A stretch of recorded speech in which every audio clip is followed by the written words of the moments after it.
Boom, guys, here with Mamadou, the badass closer. We're actually on the way right now to go drop off a $1,300 money order for a property that we're picking up in Athens. We potentially have $120,000 on the table, you guys. $120,000. You didn't hear me wrong. Fill them in on the details, bro. Hey guys, so what happens is when you're wholesaling, you have to remember you're a problem solver. So this property specifically have tenants in it. First we had it on the contract, then the seller passed away while we had it on the contract, so we went through the probate. And these tenants have been in this property since 2008. They even forgot what credit means, so never worked on their credit. The whole family is very slow mentally, which is fine. So, most of you wholesalers will probably take this property, dump it on your buyer, and let your buyer deal with it. That's not your buyer's job.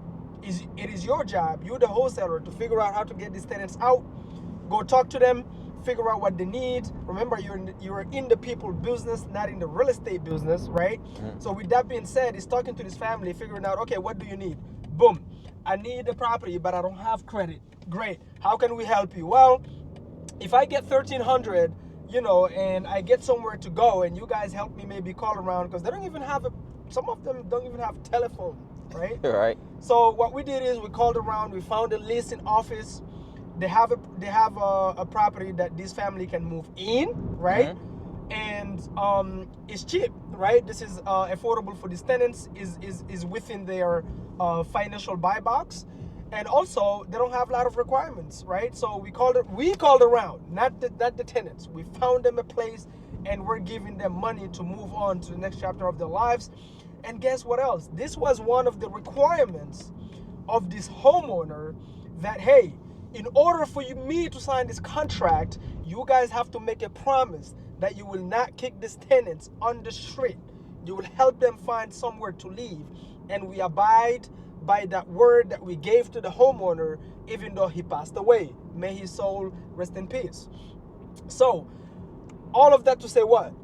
That the check that you get is in direct correlation with how much you make. So the problem that you solve, the bigger the problem, the bigger the check.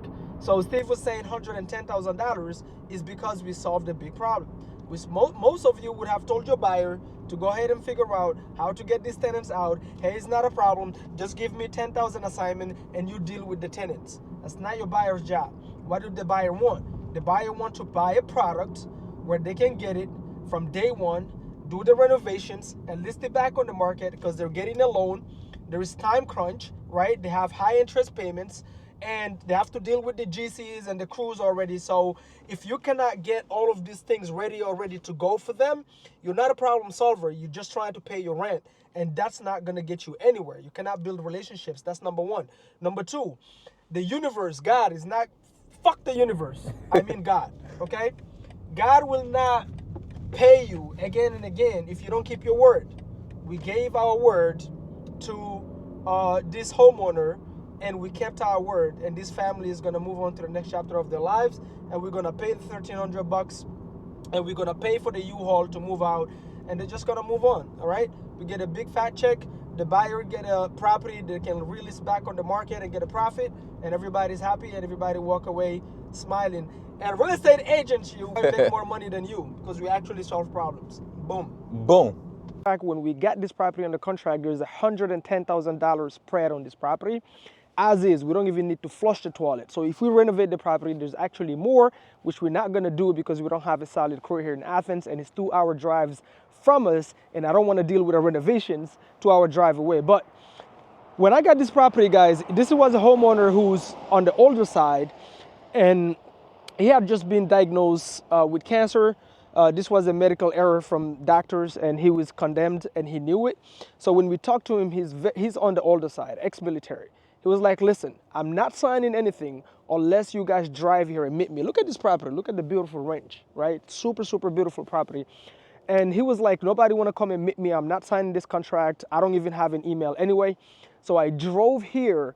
Like when we made him the offer, $100,000, and he said yes, we thought it was a scam. We literally thought this is not the owner. So I was like, you know what? F it. I told my acquisition, Dale locked it up right away. Let me drive there, even if he's not the homeowner. Tell him, like, confirm we can do the number. even if it's not the homeowner, but I'm willing to take the risk and drive all the way to Athens. Luckily, when I drove here, it was actually the owner. It was not, it was not somebody who's trying to scam us. So with that being said, when I came, guys, his story was so moving. Number one, he didn't want to sign anything unless somebody come and meet him in person. And because nobody wanted to do it, we did it. We got the contract. That's number one. Number two, even himself, the way he bought this property, guys, you wouldn't believe it. He came, there was a yard sale, a garage sale from the ex-owner. This is like back in '08. And that ex-owner that had a garage sale was selling the property. And when he came, he asked, while he was buying things, he asked the homeowner, do you want to sell the house? And the guy said yes, and he bought it on the spot. Back then, I think he bought it for like 45,000 or 60,000. So we bought it 100,000 from him. He owned it free and clear. There's no mortgage, right? So that's gonna go to his wife now because he passed away, and we're gonna sell it as is to a buyer where the spread is big. But you solve problems, you make money. The tenants here, we're about to announce to them that, hey, we just paid your first month rent, so now you can move out, and we're gonna pay for the U-Haul so they can pack their stuff and move. But this is a beautiful area next to a university here. Honestly, I'm really sad to see it go because, real estate, you don't make money in real estate by selling real estate. You create wealth by keeping real estate. But sometimes we gotta let it go. Like this one is, location, convenience, plus right now interest rate sucks. If I were to buy this, we don't have a solid team here in Athens, so we're not gonna deal with all those headaches. So let's go meet the tenants and see what's, I have a car on the yard. I don't know what's the thing, but man, look at the lot, man. This is a beautiful ranch property. One tip I'm gonna give you guys, every single time I've done a deal in the area, which is my first time doing a deal in Athens, I always market in that same area because I always do a minimum of 2-3 more deals in that same area. So when you close on a deal in the area, don't just move on and start marketing somewhere else. Keep marketing in that area because I promise you will find similar deals. Hello. Hey, is Mr. Harrison here?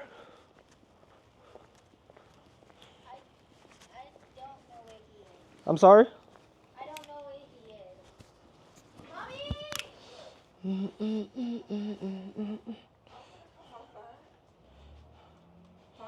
Hi, how you doing? Fine, how are you? Good, good. Hey, my name is Mamadou. I think you guys have been speaking with my acquisition person, Dell. Yeah. Yeah, I just came back from the leasing office. I paid for the last amount that you guys had to cover to move in. Uh-huh. So I wanted to see what's I don't know if your husband is here, but let me see. You might need to call my dad. Oh, is your dad? Okay. Yeah. Uh, I'm not familiar. What time is he getting back home? He'll be home in just a moment. Okay. So do you know when he's going to sign the lease over there? Over where? At the leasing office for the new property they're moving into. Hold on. Let me call him. The whole family is slow as fuck.